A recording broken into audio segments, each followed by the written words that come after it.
নমস্কার বন্ধুরা, আকাশের রান্নাঘরে আপনাদের সবাইকে স্বাগত। দেখুন আজকে আমি এখানে পটল নিয়েছি, আম পটল বানিয়ে দেখাবো। পটলগুলো কেটে একটু মুখটা একটু চিড়ে নিয়েছি। এখানে একটা আম নিয়েছি। আপনারা পুরো রেসিপিটা দেখতে থাকুন। আমি পটলগুলোকে আগে একটু ভেজে নেব। এখানে কড়াইতে তেল দিয়ে দিয়েছি আমি, সাদা তেল। এখন ওই পটলগুলোকে ভেজে নেব।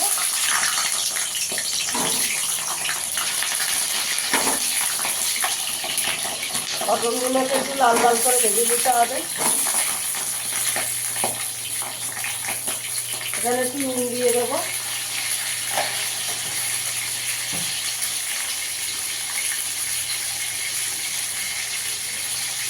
একটু হলুদ দিয়ে দেবো।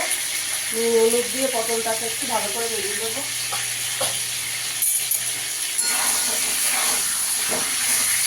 আমি এখানে সাদা তেল দিয়ে করছি, আপনারা চাইলে সরষের তেল দিয়ে করতে পারেন। পটলগুলো ভালো করে ভেজে নেবো। একটু চাপা দিয়ে দেবো, পটলটা ভাজা হতে হতে একটু সেদ্ধ হয়ে যাবে।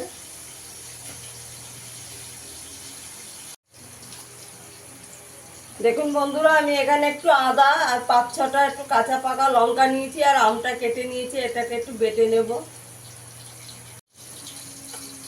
পটলটা ভাজা হয়ে গেছে, তুলে নেব। দেখুন এরকম করে একটু লাল করে ভেজে নিতে হবে, নাহলে খেতে ভালো লাগবে না।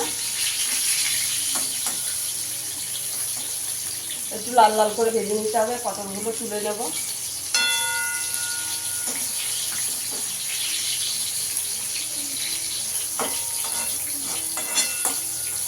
দেখুন বন্ধুরা পটলের সাইজ।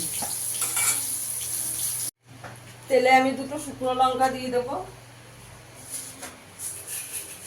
সর্ষে ফোড়ন দিয়ে দেবো,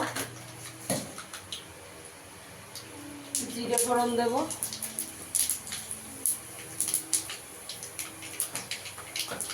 আর দিয়ে দেবো একটু কারি পাতা দিয়ে দেবো।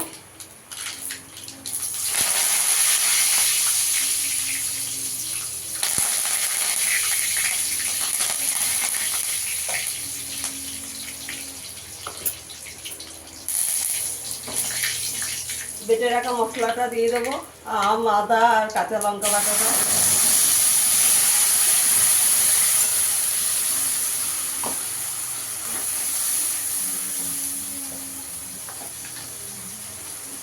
নুন দিয়ে দেবো পরিমাণ মতন।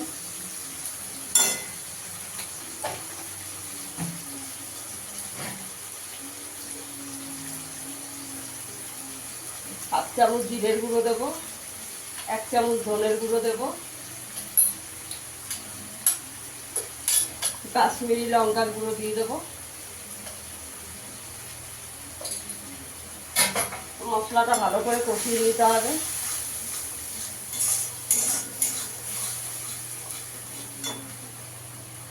দেখুন মশলাটা ভালো করে কষানো হয়ে গেছে, মশলা দিয়ে তেল ছেড়ে গেছে। এবার পটলগুলো দিয়ে দেবো, ভেজে রাখা পটলগুলো দিয়েও ভালো করে একটু কষিয়ে নেব।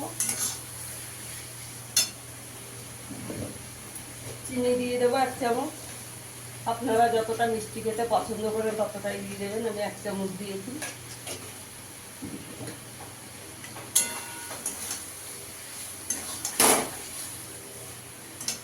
মিক্সির বাটিটা ধুয়ে একটু জল দিয়ে দেবো।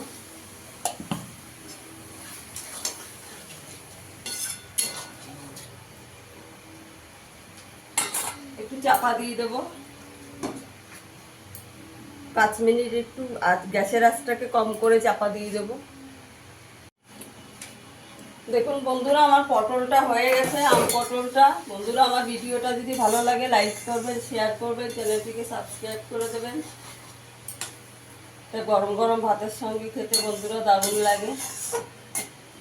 হয়ে গেছে, এবার আমি 5 মিনিট চাপা দিয়ে রাখবো, গ্যাসের আঁচটাকে বন্ধ করে সার্ভ করে দেখাচ্ছি। দেখুন বন্ধুরা আমার আম পটলটা হয়ে গেছে। ফিরে আসবেন নতুন কোনো ভিডিও নিয়ে। সবাই ভালো থাকবেন, সুস্থ থাকবেন। ধন্যবাদ।